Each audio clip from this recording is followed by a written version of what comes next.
Well, I am spending a shit ton of money. It's not great. I can't save at my 30%, 40% savings rate anymore. Oh, no. 40%. Can't do 40%. That's terrible. I can't do 5.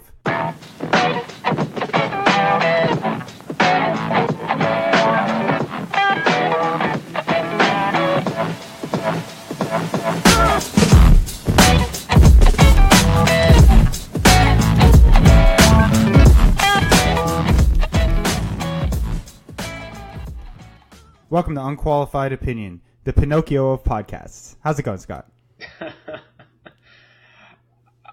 What does that mean? Pinocchio, I want to be a real boy. I want to be a real podcast. Oh, I thought it had to do with the nose. Lies. They lie. Oh, I guess, yeah. There are many layers to this one, I guess. There's many layers. Well, that could be applicable as well. The onion of podcasts. It has a lot of layers, and it makes you cry every time you look at it. Let's keep going. I guess we're going with it. All right. Anyway, yeah. How's it going, Scott? I am doing well. Weather update in Minneapolis. Because if we don't know what we're going to talk about in Minnesota, we talk about the weather. It's becoming an entire section in this podcast. Is Scott's updates on the weather? Every time, isn't it? I talk about the weather, I think, every time. So, what's the weather update this week, Scott?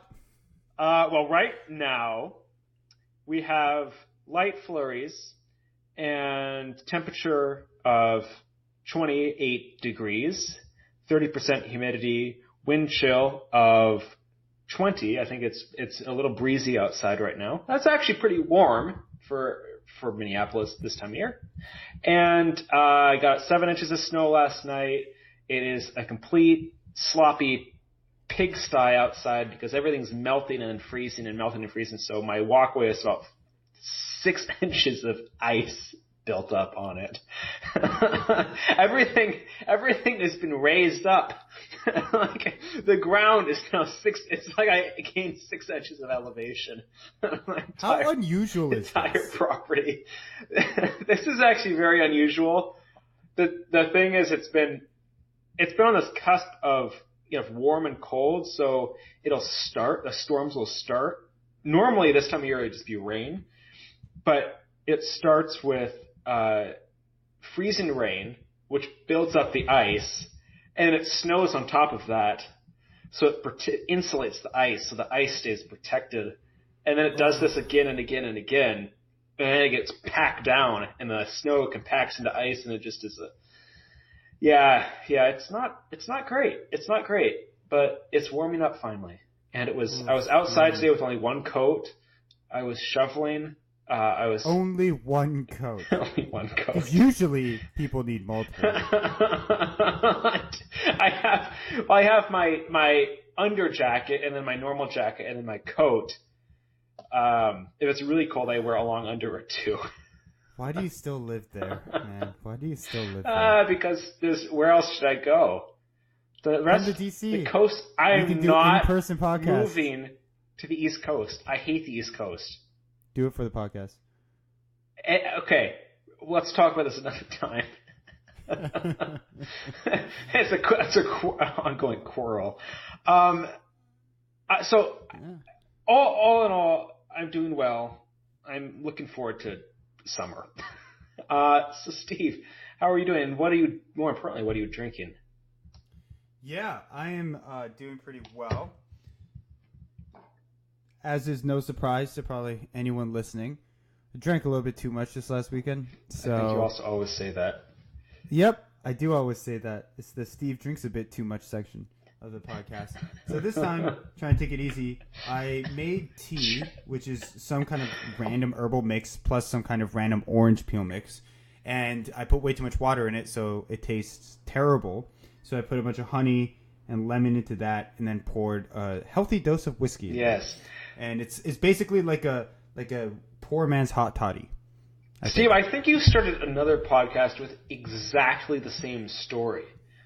Where it was, I drank too much this last weekend, I'm going to make myself something healthy. Oh, I fucked that up. Well, I know, I'll just put a bunch of alcohol into it. You know, That does sound like me, but I think I was too drunk to remember saying it. I think it was tea as well. What are you drinking, Scott? I am having a... Oh, no, okay. It's an IPA, and it is by 612 Brew. It's a local brewery here, 612 being the area code. They got to that first. Lucky them. I'm sure everyone who started the brewery is like, I want to name my brewery after the area code. Oh, damn it. They already did it. I wonder if there are any other breweries that have done that. Just copy it. Just go with it. So, yeah, I don't know. There's two different area codes here. So, and interesting. It's good. It just tastes like an IPA. But interesting story about it is it was actually started by a Macalester grad. And it was actually started by a Macalester grad who was the friend or the roommate of the executive director of the first real job I had out of when I graduated Macalester. And it was also where we went. Yeah, you went there. We went there together. Remember it was... Did we? Yeah. It was a Macalester, like young Mac. Yeah, thing. I remember that. And the beer wasn't that good because it was brand new. Yeah, and I remember that you were driving a rental and you were freaking out the girls that were with us in the back because you would just keep accelerating so damn fast. And I found it hilarious. And we had just started hanging out. Yes. And that was one of the moments where I was like, this guy, I like this guy. Aww. He lives on the edge. So I do. Yeah, I remember that. That was a Mini Cooper. I remember it now. It was like a sporty little Mini Cooper. Yes. It was great. And I remember the beer wasn't great. And I think the brewery had been open for less than a year at that point. And so now it's more established. And they're now producing cans of beer, which they weren't at that time. This was just from the liquor store I got it down the street. And it's much improved over their initial beers. So a good story with that. And they have good artwork on the can. So nice. But I only have half of that left. After that, I have a whole bottle of wine. Oh, good. I'm glad you came prepared because I was kind of going to judge you a little bit if you only had one beer. I mean, I have an entire bottle of whiskey right here next to my so I made a discreet note of the level of that bottle before you start, and it was full. It was full, and we're going to look at that at the end of the hour. Sure, 1 hour. Let's see what happens. So I just want to say really quickly for the people who listen. These podcasts, we generally cut them down to, or Steve, I should say, generally cuts them down to an hour. We have about 2 hours of content usually because there's some really weird conversations, and it'll go completely off topic and well, I guess we do that anyway. But Steve, at one point we had a argument about who told who some quote that neither of us came up with. And that argument went on for 15 minutes last podcast. No shit. Suffice to say, I cut it out. What a fascinating conversation. Anyway, so Steve, you want to introduce the topic? Sure. So for this week, we're going to be talking about automation. There's a lot of talk about the risks of automation recently. I think the conversation around how automation is taking up a lot of people's jobs and what that means for the future of our economy and the future of society and wealth distribution has really ramped up recently, but the conversation has been building since 2010, 2011, especially with the rise of artificial intelligence that can become more generalized and flexible in the way that it's used, and the rise of robots like Baxter, which is a general purpose robot for manufacturing. People have been voicing a really big risk in terms of automation taking over vast swaths of the economy and what that means for society. So what we want to talk about is our opinions on automation, and then potential future scenarios and different solutions that have been proposed around the topic. All right. Good introduction, Steve. Steve is shrugging in a bewildered sort of way. I stumbled through that introduction because, as is with most of our podcasts, this is completely unplanned, and we'll see where the conversation takes us. Did you take notes beforehand? I jotted down. You can't do that. You can't do that. That's part that you can't do that. I was gonna call you out on it. And I'm doing it now. I made a mental note for myself. Right. So I want you to take that and how's this? throw it I'm away. Going to crumple this up. Yes. Crumple Get rid my of notes. it. Get rid of it. Toss it. Okay, and we're gonna say from now on, we will not have any of our conversations with any notes. Okay. Sure. Where do you want to start? So, I'm gonna start. Let me think. I think I have a bit of a personal relationship with this topic. So I work in human resources, not kind of by accident. Actually, entirely by accident. I had never planned to go to HR, and I probably won't be there very much longer. That's a story for another time. And one of the most now I work in government, so government's never going to be automated. I mean, not in our lifetimes. But I find the interesting thing in HR, one of the most fascinating things in HR in general, be it in government or less so in government in the private sector, is this question around managing your workforce and how to create and manage talent and foster talent. And I think automation plays such a significant role in changing the HR, the human resources landscape. So human resources kind of gets a bad rap sometimes. Just a little side note, like some of human resources in smaller organizations is much more about like transactional stuff like disciplining employees, administering benefits, doing pay, stuff like that. HR in larger organizations, most of the HR focus is really on strategy and how do you grow your talent that you have, and how do you recruit future talent, and how do you create a workforce that promotes creative thinking and yada yada yada. So really, I have a lot of fascinating topics there, and I'm going to an HR conference later this year, my first one ever, and probably my last one, and then I read stuff about HR in different areas, and I just don't see a focus on how to work, how to have humans and robots in any form interact in a workplace. And I think that's going to be such a drastic change that doesn't seem to be talked about a lot in the human resources fields, at least from what I've seen. So I think that's one thing. And then, let's leave it there. I don't know, Steve, do you have any thoughts on that?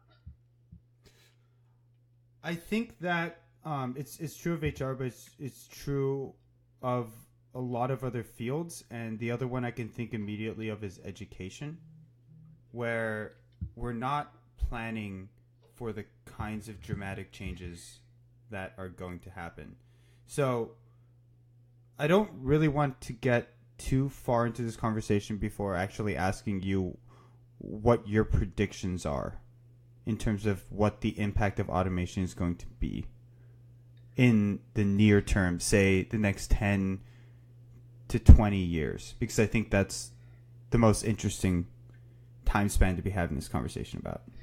I'm not sure if it's going to have a significant impact because labor remains relatively cheap, and automation, where it makes sense, is in those very highly technical fields that have a repetition involved. And I don't necessarily agree with that, because as an example of that would be trucking. I can very realistically see extremely the next repetitive. 10 years. Yeah, but it's not a highly technical field. Okay, I'll say repetitive. Extremely repetitive areas. And I think historically it's been technical areas as well.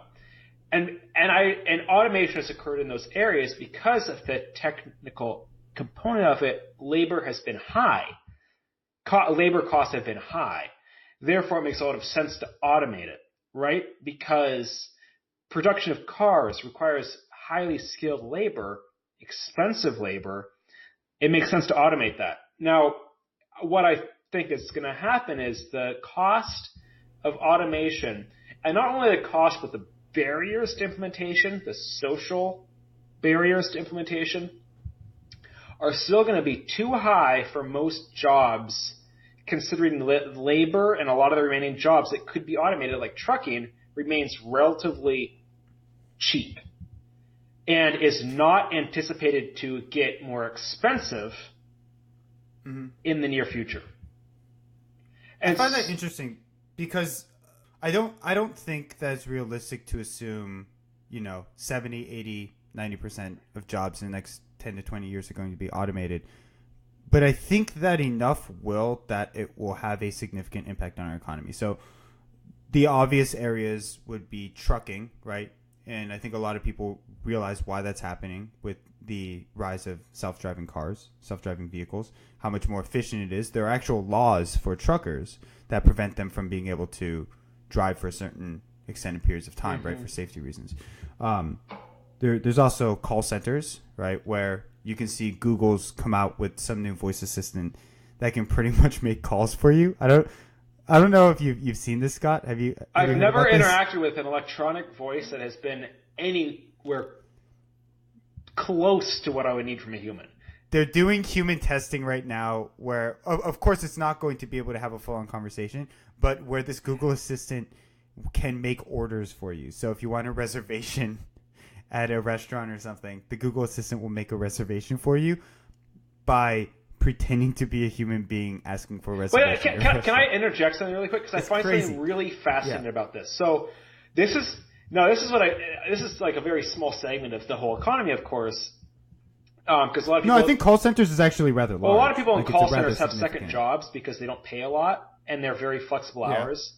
So it's not like a crucial part of the economy. I think trucking maybe more so. That's not necessarily true, though, because if you lose your primary source of income, that's pretty significant. Well, since neither of us looked at the economic data on how big these sectors are, I don't know how big.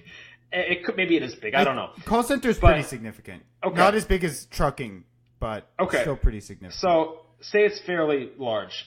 Now, who calls a call center? It's old people. Someone who wants to talk to a person. Old people. Now, that's what old people can't do is use the internet.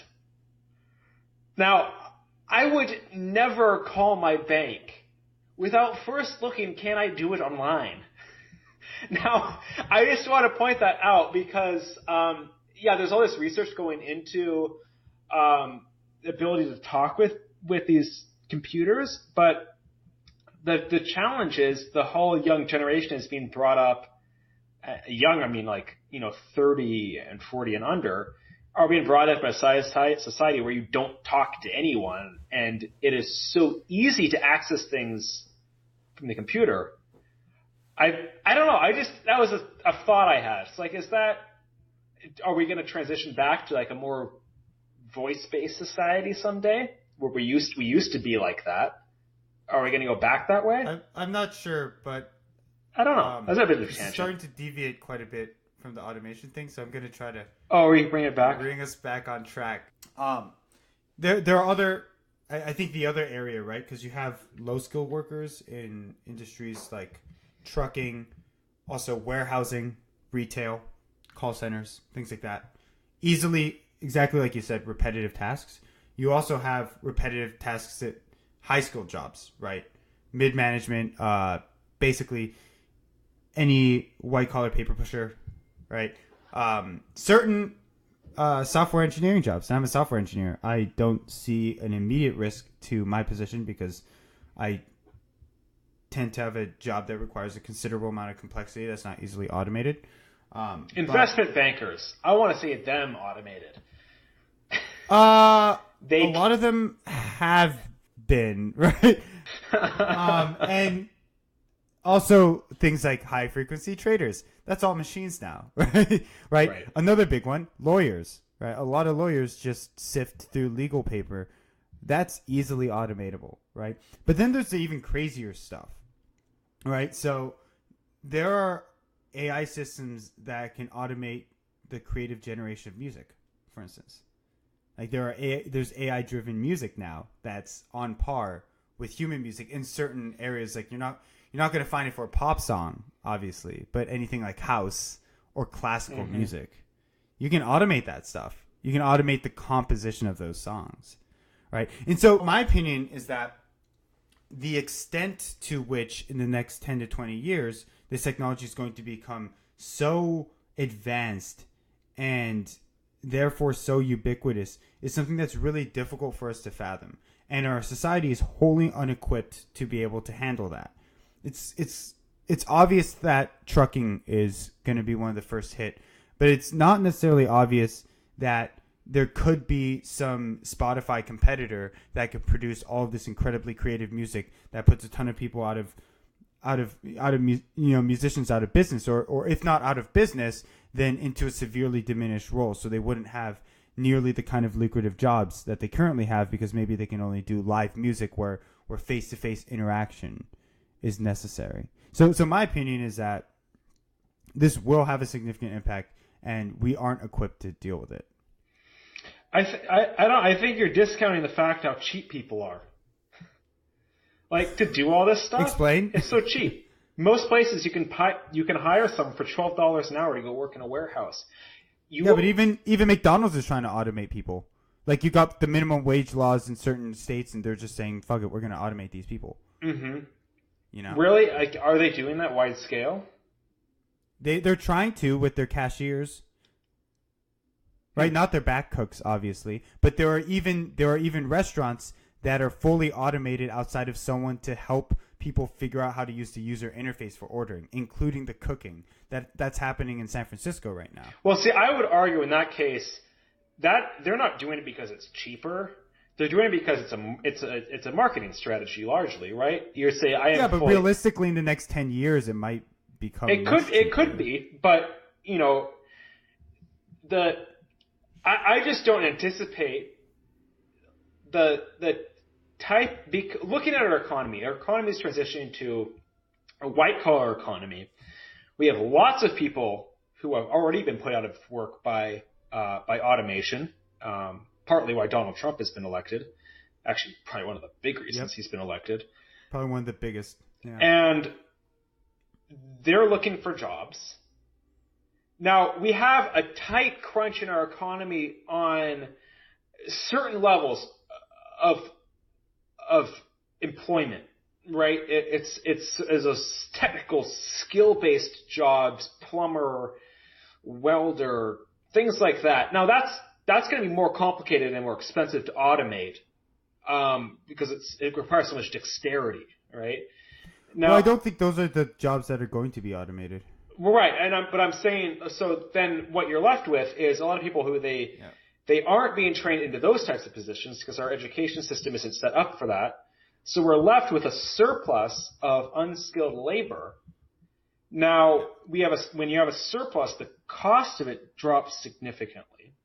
If you look at wage growth among the lowest earners, it has been stagnant or very close to stagnant for almost a decade, since before the Great Recession. So when we look at that, and then we look at the cost of automation, and there is an economic cost, of course, and it is very, very expensive. But there's also a social cost. You have to take that into account. Because when you say, I want to automate something as big as trucking, what is going to happen politically? You're going to have politicians such as Bernie Sanders or Donald Trump, because they're really two sides of the same coin, coming in and saying, no, we have to give the working American their fair shot. This is not a good point. We're not going to do that. We're not going to create incentives, because a lot of these are incentivized by the government through tax breaks, through various forms of giveaways and whatnot. All these big companies that do this kind of work. So when we look at both the economic and social costs, and then look at the cost of labor as being stagnant, yes, automation will change our lives significantly in 100 years. In the next 10 years, I think there's too many barriers and we have too much cheap labor to really make a significant impact. But I don't think the labor's that cheap. That's the part I'm having difficulty agreeing with you on, because sure, you can limit incentives around automation, but the market dynamics around automation just make it, in most cases, for repetitive tasks, easily worth the investment. And what I mean by that is, And so truckers, for instance, and we can get away from truckers after this, make between 50 and 60. Some make 80,000 a year, right? That's pretty high. Most of them are business owners. They own their own trucks, right? Mm-hmm. A big company can come in, they can buy a bunch of trucks, and then they can run them at a marginal cost per truck, right? Like per trip. Mm-hmm. They won't have to pay that expensive salary. They won't have to pay for those contracts. Like the cost is so significantly reduced. And the thing is, when we talk about labor costs, we're still talking about someone who needs, if not benefits, right, then breaks, right? They can't work for 24 hours a day. We're talking about people who need at least enough for a livable wage if they're working so much time that they can't get a second job, right? My worry is that even those minimum costs are still going to be not just a little bit, but significantly higher than an automated solution. So, like a current example, right, going back to the Industrial Revolution, was agriculture, right? It just is not worth it to have manual laborers for a lot of different crops like corn, where you can just get a big machine and go over and pick everything up, no matter how cheap the labor is.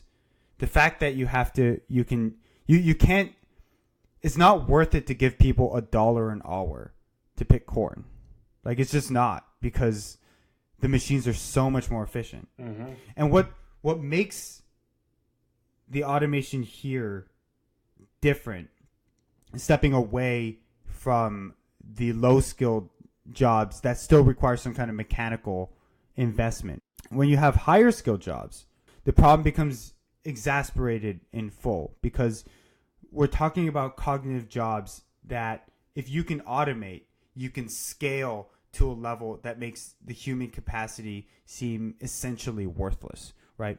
Let's say it takes a human being, a human lawyer, 3 hours to parse through a document and then understand that document as it relates to a certain case. A computer can scan it in a few milliseconds. And not just that, scan an entire set of archives, and then it can connect across a network with other computers to share processing capacity and compute capacity to come up with an idea that's so much more clever than anything that one lawyer could have ever thought of. And how much time? Significantly less than the $200,000 a year salary or the $500 an hour billing rate of a lawyer. And drop that down to a minimum wage salary for someone who's a lawyer and try to ignore the complexities of that. It's still not worth it to hire the lawyer. Well, you don't know that because you don't know the exact cost of any of the elements. I mean, how much would the machine cost? Millions of dollars. So no. The other thing is there isn't the upfront physical investment. Once you have the AI, you have to the cost to replicate and distribute it is negligible. Like, that's just the nature of the economy of electrons versus the nature of the economy of physical elements, right? It's just, it doesn't cost Amazon, it basically costs them nothing to scale up another server for someone's random application. It's the same thing. It's all bits. Like, it's all the same with an AI who's doing some kind of intelligent algorithm to compute some result. You just spin up a new version of it and it's there. And there's already a ton of technology that's been invested into AI to prove that across a lot of different domains, going back to law, like, you know, there's already really good image recognition and then character recognition for the document. So you scan a bunch of PDFs and then computer can figure out what's being said on that. And then you have different algorithms to figure out patterns in speech. And then from there, you just have to have a good understanding of the legal system, and then you can derive conclusions, right? Like, it's like a lot of these. I don't disagree with anything you're saying right now. I mean, it's all feasible. I mean, there's no question about that. I just don't see it happening very quickly because. But why not? Because all the pieces are there. Well, all the pieces are there to stop climate change, and that's not going to happen in our lifetimes. All the pieces are there. The difference is that with climate change, you would need a coordinated effort to stop it, right? I don't see how AI is any different. You would need a coordinated effort to stop it because it's so lucrative to put investment dollars into AI that it's really hard if you just let the market go crazy to prevent it from taking over a lot of these industries, which it's already starting to do. So, well, there was something called the Paris Climate Agreement, and the U.S. pulled out of that. But, Yep. So imagine this. There's this scenario.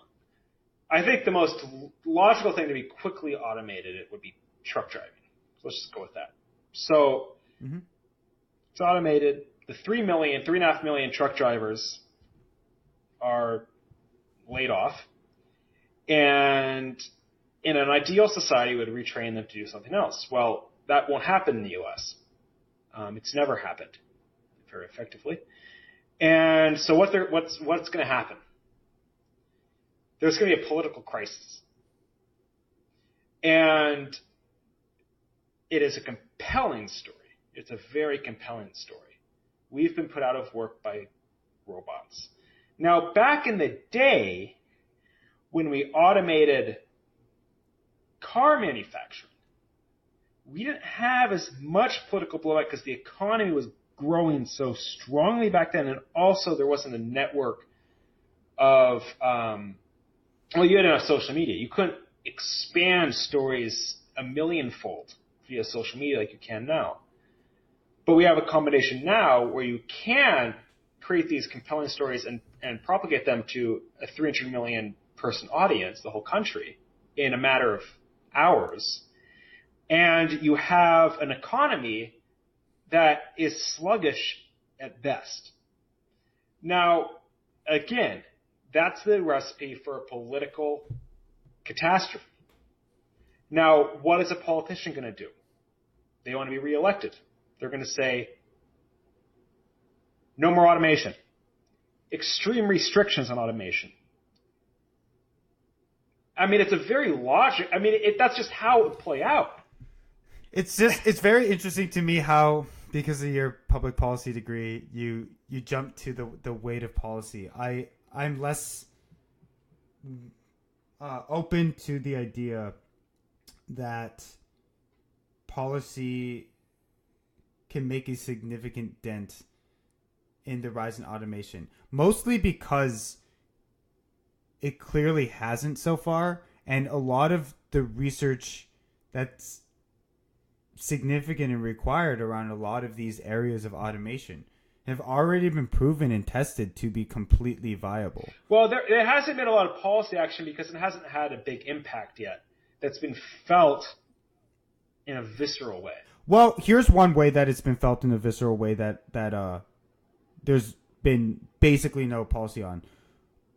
All of the mom and pop stores, even some of the big retail stores that are completely going out of business and all of the warehousing districts that are completely going out of business because of Amazon, right? Amazon's basically automated out any of that customer to store interaction with their warehouse system, their site, basically their entire e-commerce system, right? That's completely automated out the experience of any of those stores. There are tons of dilapidated main streets now all across the U.S.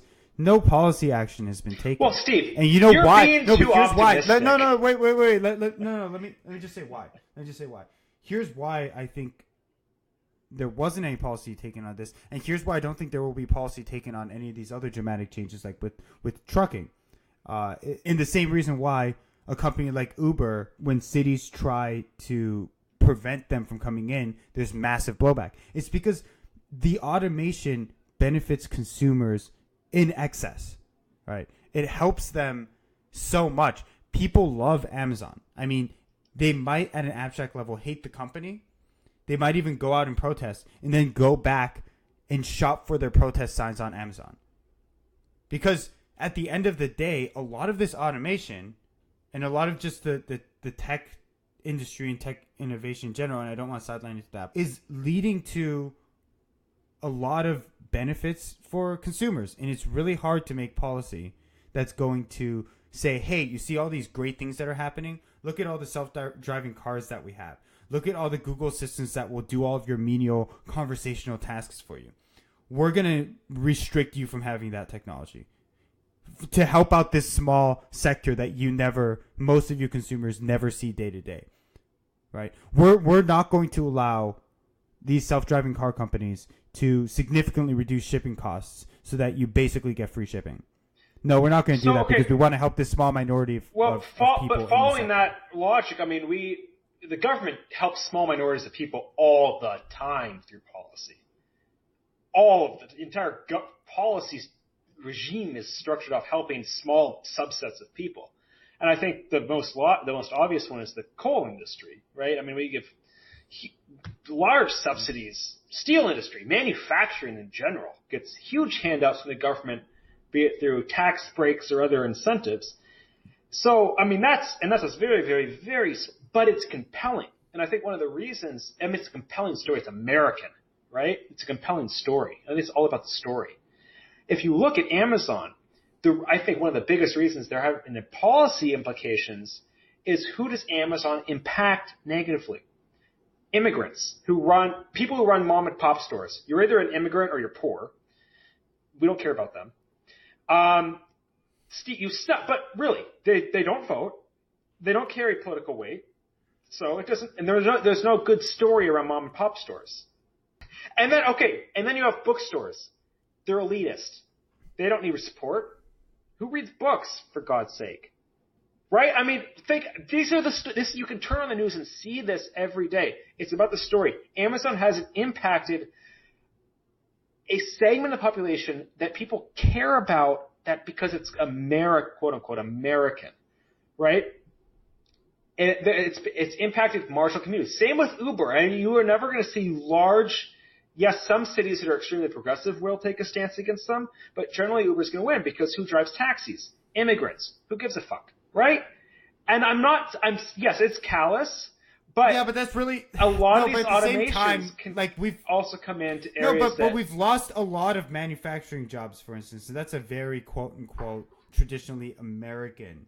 Yeah, and do you know how much money we pump into that sector of the economy through tax breaks? It's obscene. Do you know? Yeah, but do you know what's happening in that sector right now? Those jobs are still disappearing because those tax incentives are going toward automating the fields. There aren't policies. No. But let me just finish this point. There aren't policies around that say you have to hire X number of people. It's just let's pump money into this sector, and then the jobs still get automated. So there's no real protection for the workers there. I'm not saying it won't happen. I am saying automation in certain sectors, such as car manufacturing in general, would have happened a lot earlier if the government hadn't been putting brakes on it, inadvertently or not, because it is an industry we want to protect for American workers. If government had been completely we don't care, we wouldn't be manufacturing steel in this country anymore, or would be extremely small, I'm trying to find the words, like boutique type industry, right? Like specialty manufacturing. It's not going to happen. And it will eventually, but it's because government has stepped in. Now, government doesn't come in and say, we want to stop manufacturing. They're not going to, automation. They won't say that. What they'll say is we're going to protect jobs. Well, it does the same thing as slow down the process because it makes labor cheaper. Right? What they're doing in many ways is making labor cheaper. I don't understand what exactly you think can be done from a policy perspective to halt automation in some of these fields. So you can give subsidies to people for hiring workers. That's a big one. That's significant. Tax breaks for hiring people that aren't offered for automation. Tax is policy, right? Most policy is taxes. And taxes have a huge implication on the decisions companies make. And so if tax incentives incentivize a company to hire rather than to automate, then that will slow down the automation process. It won't stop it. It will happen. So I think that I may tend to downplay policy a little bit more, but I think that in this case, you're downplaying current investments in automation. I don't think you've looked into what is actually happening in a lot of these fields in terms of the technological innovation, the rate of technological innovation, the same way that I have. And the thing is, I do find it really interesting that in our conversation about automation, you're focusing primarily on policy. It's just an interesting thing in terms of where your interest lie. I will say that you make some good points about how policy can delay some of this stuff. My opinion is still that if you look at current trends in a lot of research institutions, in a lot of universities, in a lot of these high tech firms, and in many of these automatable industries, there is some significant evidence to point toward very near term radical shifts in the economy, and I think that we can move on. I was listening to a podcast the other day. I don't remember which one. And it was a really well-known venture capitalist in Silicon Valley. And a woman, which is rare. And she's starting a bit of a new movement in terms of asking, not, can you do this? Is it possible to do this? And if so, I'm going to invest in it. But rather asking, is this actually a good idea, and is it something we want?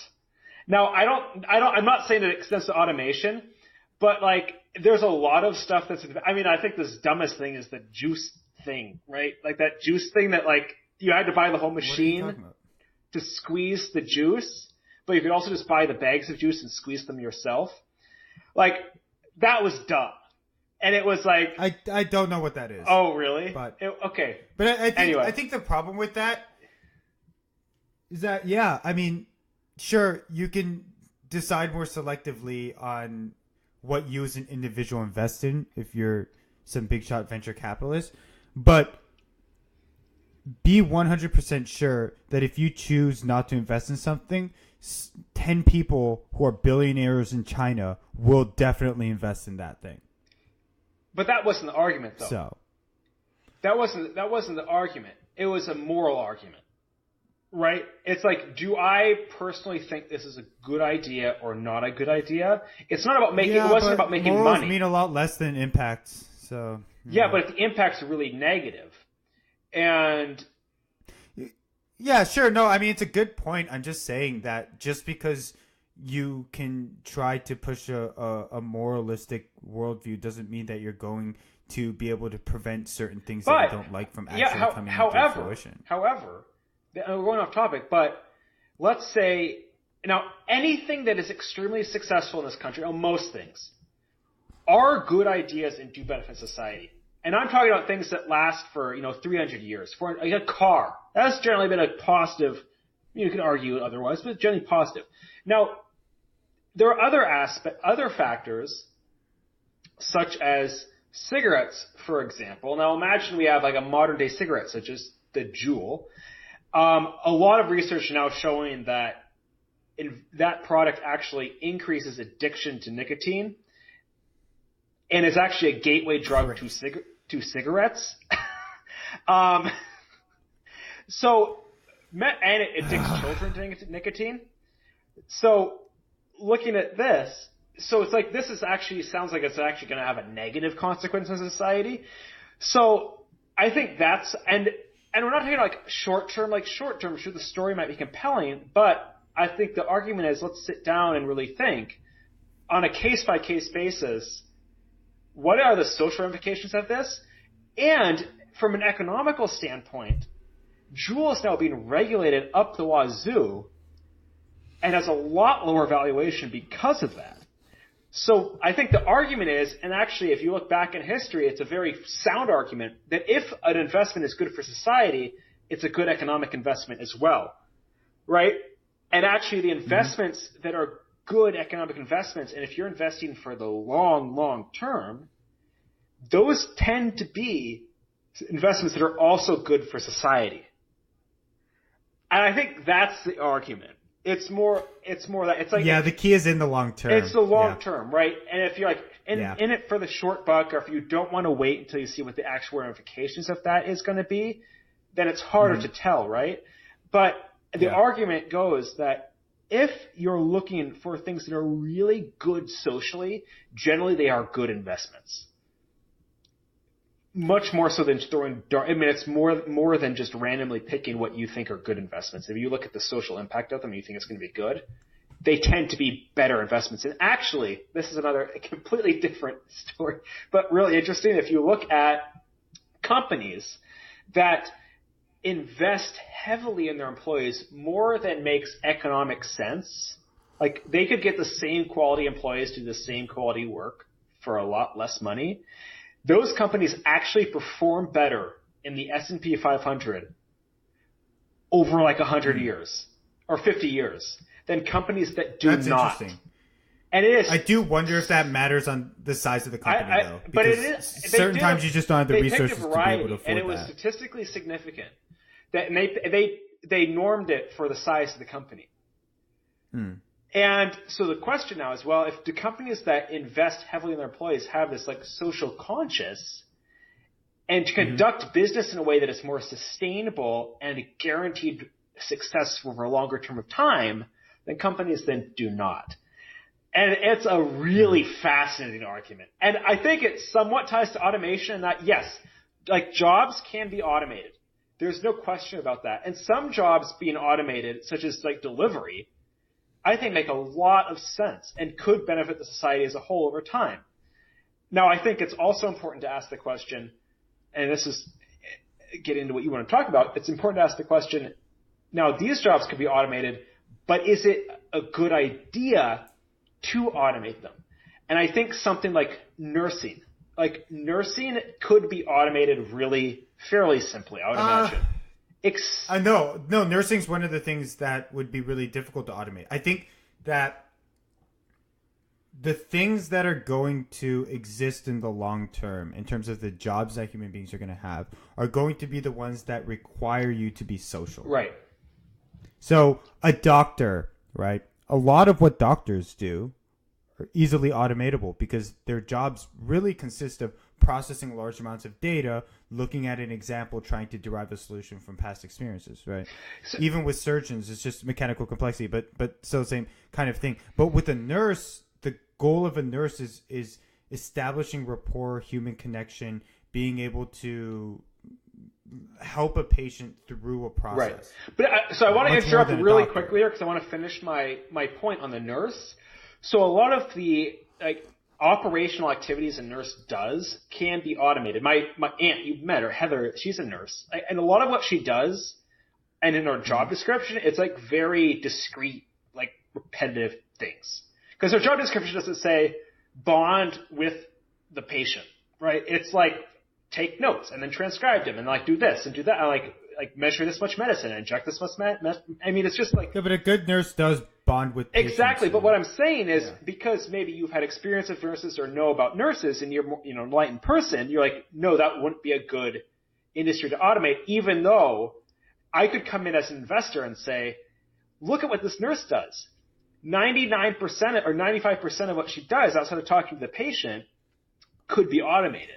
I could make a lot of money doing that and deliver a good to hospitals and maybe patients by delivering like medical care for lower expenses. I do think that there are, like you said, certain repetitive tasks that nurses can do that can be automated and not only can be, but in many cases should be automated because they would reduce mortality rate because you can reduce careless mistakes.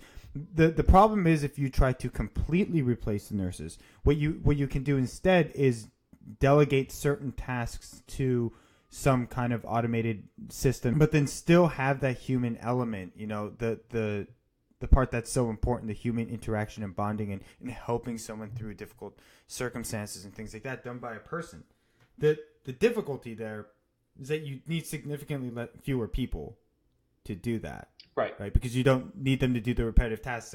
So sure, you're not going to replace nurses, but you're going to have very many of them lose their jobs, right? if you were to automate something to make patients' lives safer. Right. Right. So stepping away from our previous debate about when certain stages of automation would happen, to imagine what it would be like in the far future where we do have these technologies where we can eliminate a lot of these repetitive tasks. And Scott, I don't know if you've ever heard of the book Average is Over. I think it's by Tyler Cowen. I've probably read something like that. I don't know. Things to it. Yeah. Yeah. So he wrote a book in, I believe it was 2013, which basically said that given the way automation, in addition to other trends, we will most likely see a hollowing out of the middle class, or we'll have a large percent of the population who's very poor and predominantly either unemployed because they're unemployable, because they have no skills that would be beneficial in a market dominated by AI, or they will be delegated to service industry jobs. And then you would have a small but larger than current share of the population that's extraordinarily wealthy because they're doing very incredibly high skilled jobs like high level mathematicians, or I'm not even sure what the equivalent would be, because you could probably automate theorem and proof determination, right? And then landowners and tech owners and things like that. And so you would end up with a completely gutted middle class, and most people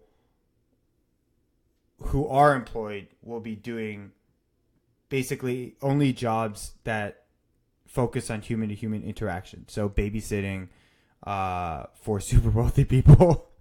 There may be some kind of like therapy assisted by AI, things like that.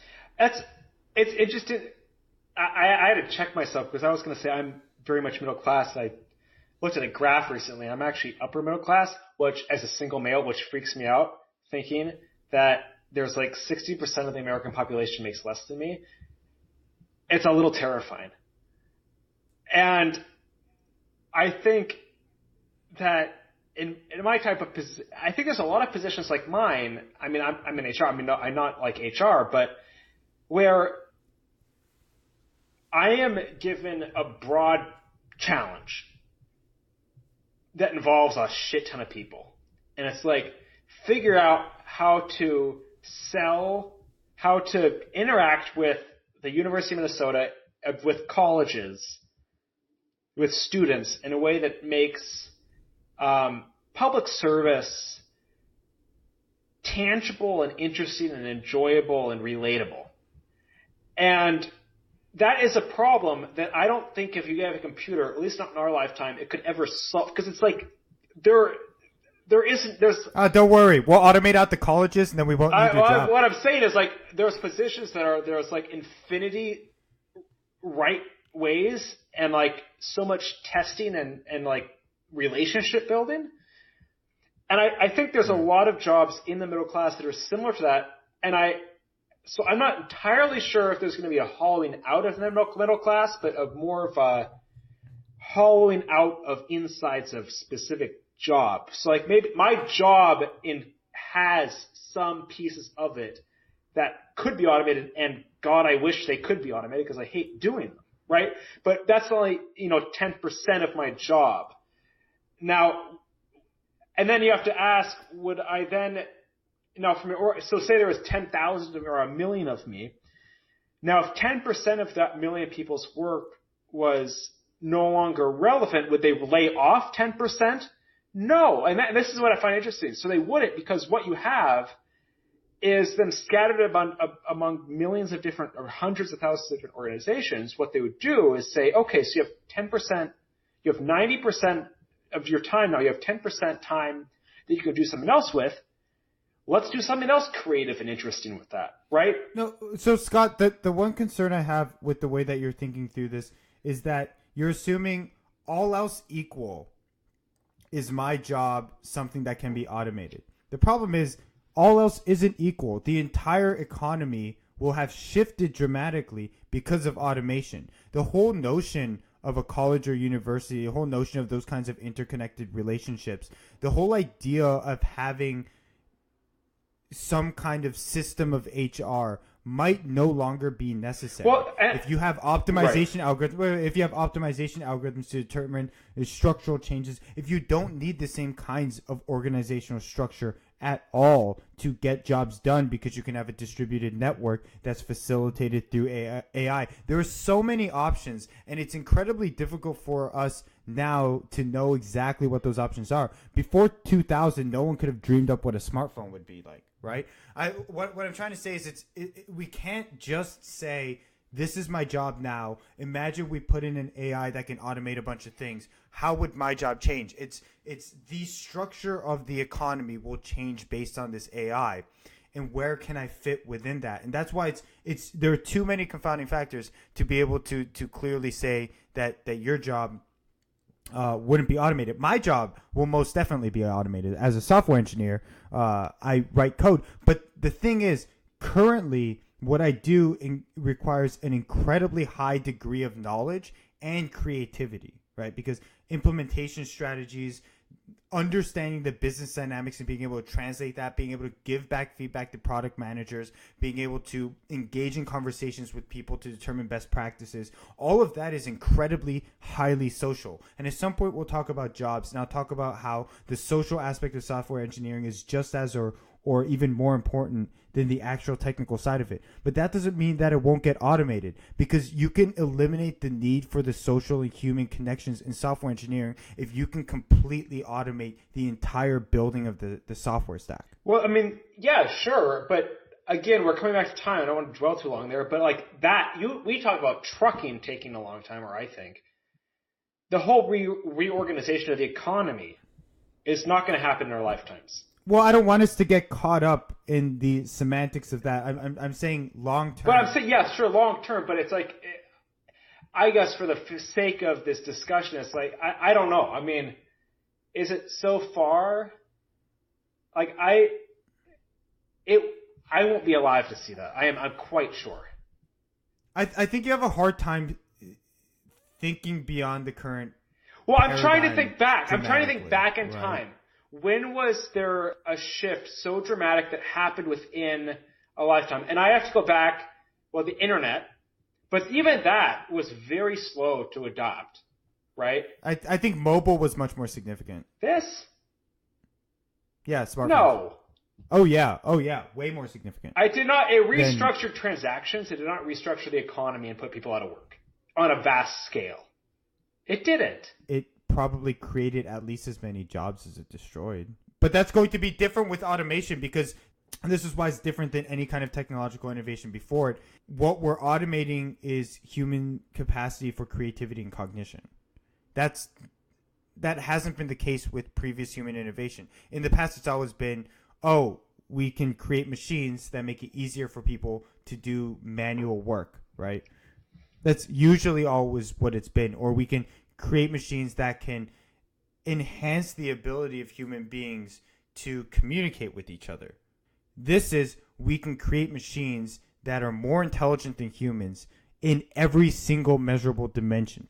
There's no secret thing that human beings do better than any machine. In every dimension, they check the box. The only difference, no. So the only thing that human beings have is that we are human, and humans like to talk to and engage with other humans. That's the only thing, right? Trying to think about what kind of future would exist in which that's the only thing that we have going for us is, one, frankly terrifying, but also incredibly interesting to think about. How do we restructure society? How do we build new values in which the idea of work might not be so crucial and fundamental in our society? What kind of society do we end up with if so many people are so unemployable that we have no place for them, right? I think these are very interesting questions. Well, I think they're entirely hypothetical. I see so many other challenges, and I think a nuclear holocaust is far more likely than the scenario you just described. Maybe I can have another conversation on that. I very much disagree. But I don't know. I just think it's so far in the future. And sure, it will happen. Maybe. Someday. But if I'm looking at the next 50, 60, 70 years. I see some dramatic shifts. I do not see the human capacity to cope with the change you're describing. And there will be a breaking point that will halt it. Just to be real, not to dwell on this too long, just really short explanation here. 60, 70 years, how far along do you think we would be? Let's say best or worst case scenario, depending on which side you're on in like whether this is a good thing or not, but in terms of maximum progression of technology. Well, that's a very broad question. Try to keep it short. Talking with you about technology is as frustrating as talking to me about policy. Yeah, but our topic is automation, so you can't It's a avoid policy question. No, we're not going to have this debate again. So what I'm trying to say is I very much believe that if current trends continue, we will see automation of major industries. Trucking is the largest industry, is the largest industry today in the U.S., right? That will be gone. That means a bunch of pissed off old white dudes with guns roaming the streets without jobs.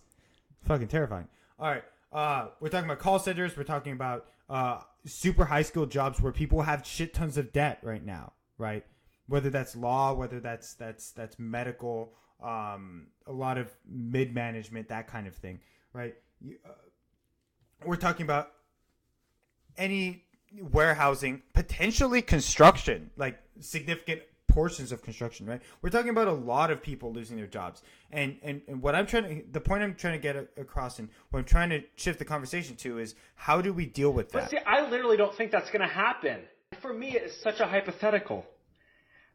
Because like you accused me of taking my perspective and not considering other factors of changing, what you're doing is taking the automation perspective and not assuming other factors are changing.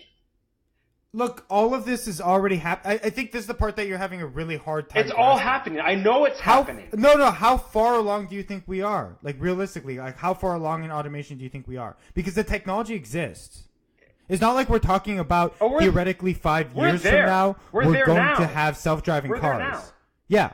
I'm not. Yeah. I don't. And you believe that policy is going to be able to keep this at bay for the next 20 to 50 years? Policy, society, and the economy will. The three. No. Steve, society couldn't keep Uber at bay for a year. Right? Uber was not Policy couldn't prevent Google from becoming one of the biggest monopolies on the internet. But who cares about that? Like, what? Steve, who cares about that? This is the same argument. What I'm saying about automation is the same thing that's happening across the spectrum. Look at Facebook. Look at Amazon. Look at Google. These companies are worth billions of dollars, and they have inordinate market share, and they put tons of people out of business, and yet they were successful. Policy was nowhere to help. Now, we're talking about something that is much, much, much more profitable. Steve, policy, right? There isn't any evidence that policy is going to be going to be able to prevent something that exists right now. Economic chaos and political action only occur when people ask for it in mass who vote. So you think we're going to have massive riots and that's going to prevent automation? I think look at so if you look at countries with political instability, what happens? Actually, look at Brexit. That's a great example. What happens when you have countries with political instability? And you have to grant that laying off, I think trucking industry is 4 million people, and you add in under other industries, say you're up to 10 million people, that you're not going to have some drastic political changes. What happens with Brexit? Companies are leaving. They're disinvesting. The difference is the truckers don't have a lot of power. Neither did normal Britons who are impacted by it. But the threat of political instability and gridlock and the inability for the political system to operate is is equal of a reason as why companies are leaving Britain and disinvesting as because the profit that they could be losing. That's not a strong argument for why automation won't happen. That's a strong policy. That's a strong argument for saying that there are going to be policy incentives to try to handle automation. But there's no evidence that you're going to be able to prevent this. I'm not saying we're going to prevent it. I'm not saying we'll stop it. What I'm saying is it's going to be really nasty. And at the scale you're talking, it's not going to happen with butterflies and songbirds. It's going to be a really nasty. Oh, I'm not saying that though. I'm not saying that at all. What I'm trying to get at is that this is going to be very dramatic, and I'm trying to say that there will need to be solutions, but the solutions aren't going to be, because they've never been, to halt economic growth. Like, that's not going to be a viable solution because we see no evidence of it. That hasn't ever happened. The Industrial Revolution happened and tons of people died. It was terrible, right? It was awful for people. And what happened? It continued. It got better for some workers because they got certain laws in place that would help them. But the goal wasn't let's halt this or slow it down. It was let's mediate it. Steve, we halt economic growth all of the time. Not at this scale. Really? And not for something new. Trump is halting the growth of the economy in America on a scale far greater than what you're talking about. No, I don't think you understand the extent of automation. And also, Trump is an exception. Is he? It's not going I don't. Well, okay, we can talk about that later.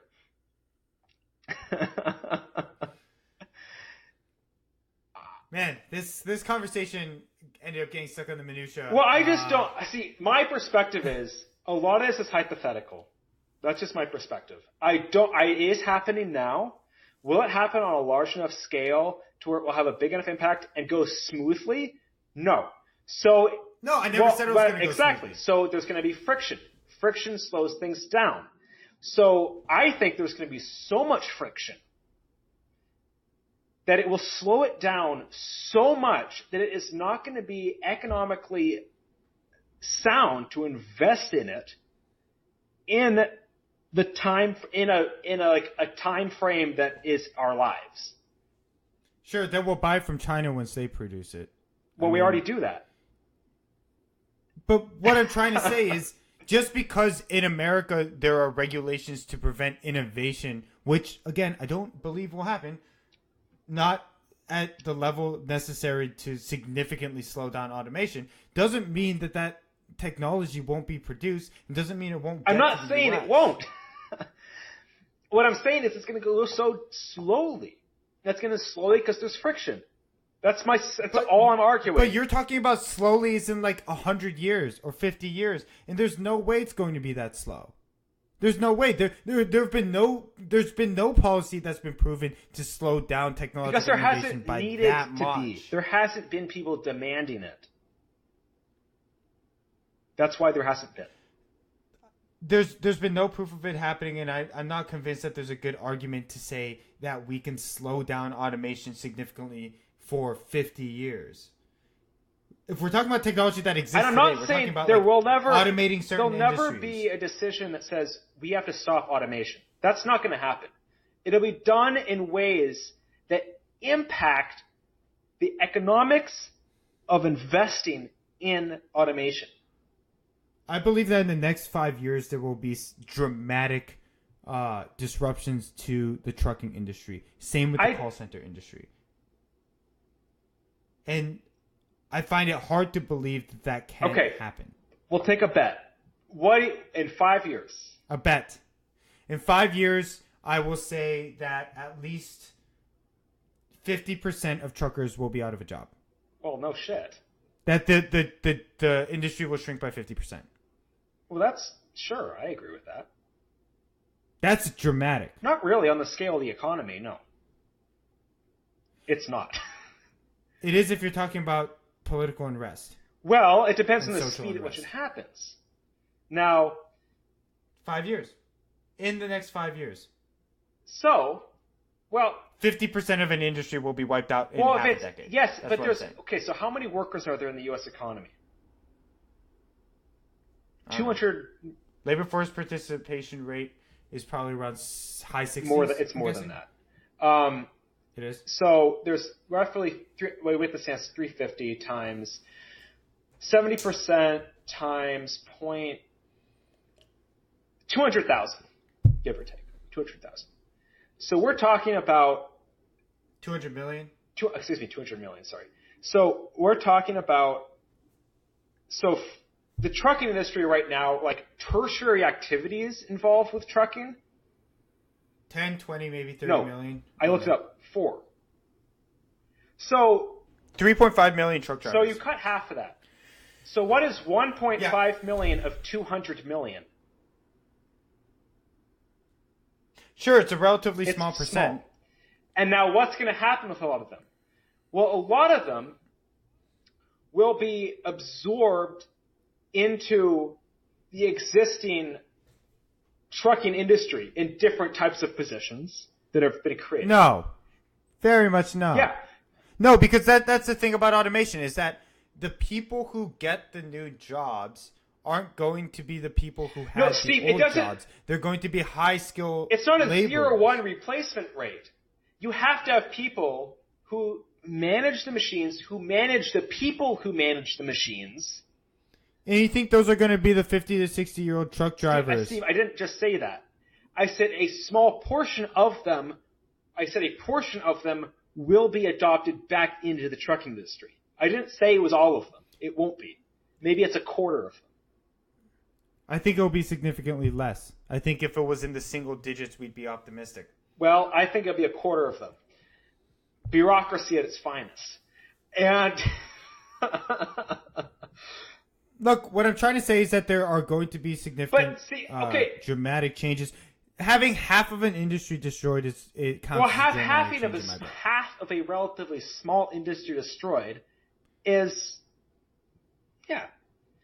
Steve, when you talk about significant impacts, I'm like all of trucking plus all lawyers plus I'm talking like 50 million jobs, like 50 million, not 2.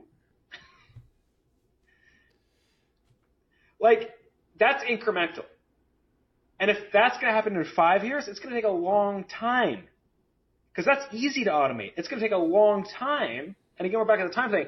But I just think it's going to take quite a while because as you add in harder and harder jobs to automate, it's going to be further and further out.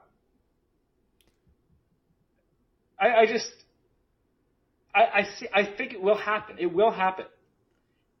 I think you're underestimating the trajectory of innovation and the speed at which you can automate certain jobs. They're already automating a lot of fast food worker jobs. Automating warehouse jobs are practically all automated already. No one noticed except for other people who are on opiates, right? I mean, that's where they all went. That's like we have an opioid crisis because of automation. Right. As much as because of the distribution of opiates, right? They wouldn't have been on those if they didn't lose their jobs and they weren't, predominantly single, lonely men who are prone to depression, when they lose purpose. But there's only Steve. But still, that's a small. It's already okay. So my opinion. No. So hear me out. My opinion is that it's already significant. But Steve. That this issue has already made a significant impact in the U.S. It's not being recognized. Well, it has become recognized very recently, but for the longest time, it hasn't been recognized, and it still isn't getting the weight that it is now, right? If that is how we are now, when it scales up to the point that we are seeing dramatic changes, I don't have faith in any kind of policy to, one, restrict it, because it's a foolish idea if you're talking about economic innovation that's actually benefiting a lot of people, especially people who have a lot of power. The only possibility is how do you try to buffer the impact? I think that's an interesting conversation around how can you buffer the impact of this, because it's almost pretty much impossible to hold back innovation. Well, Steve, so how many people do you think are in the warehousing and storage industry sector? And that includes logistics, probably about 1 million Exactly. at this There's point. 1 million. Yeah. So that's, I mean, it's small. It's an entire sector. But yeah, if his entire sector is small, it doesn't matter as much, right?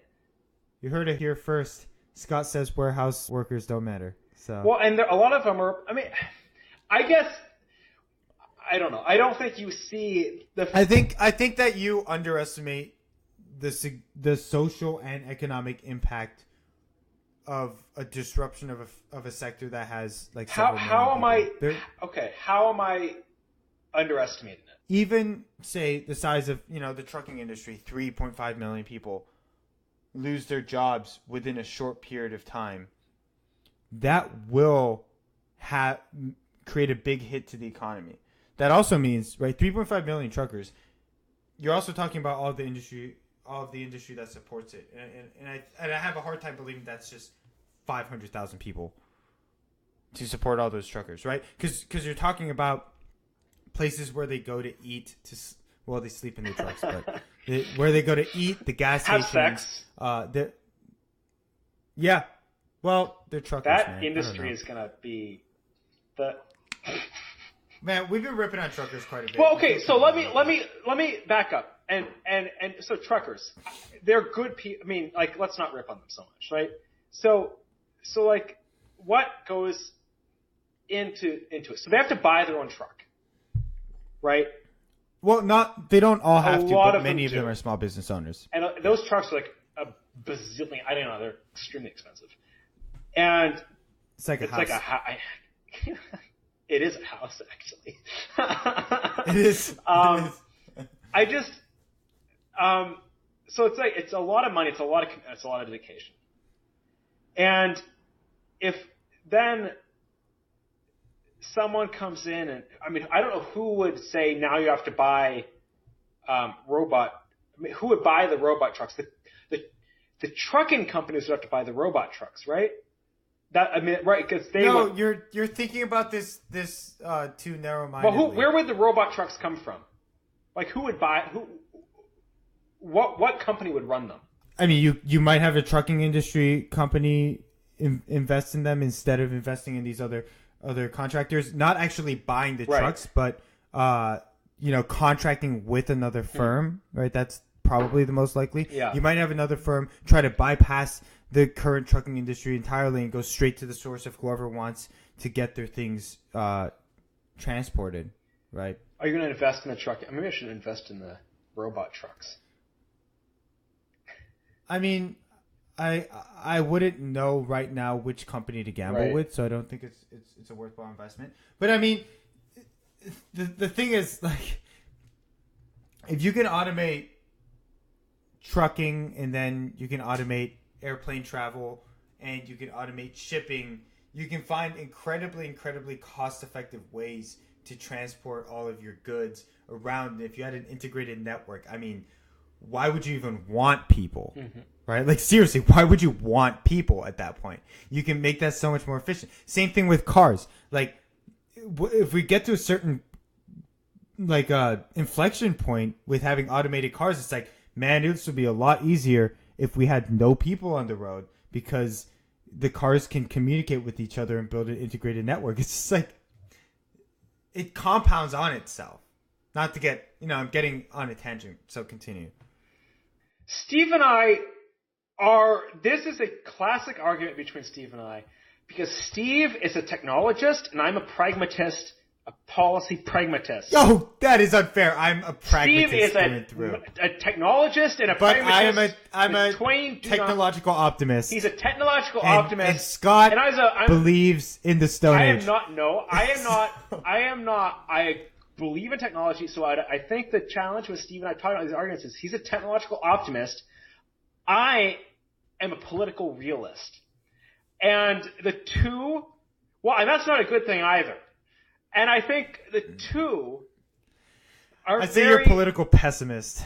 But I would say, I haven't thought of anything political happening that's I've been surprised about because it's been a good outcome. It's that's impressive. It is. except on like a local level. But it is a hard discussion to have because Steve keeps thinking, where can we go? How do we solve it? What will happen? And I keep thinking, look at all the challenges. Look at all of the politics. Look at all the imaging issues with it. And there is truth, I believe, in between those two perspectives. I think Steve is a bit far on his side, and I think I'm a bit far on my side. And I think there is a truth in between somewhere. Which is why we have these conversations, right? But it is we're very good friends, but isn't it a polarizing conversation? Because it's hard for us to talk about the nuances in the middle sometimes. It is. It will get better. It is going a little bit long, so I think we got to wrap this up. Scott, do you have any last words? You did a pretty good job there wrapping it up. No, so. I'm good. All right. Well, I will talk to you next week.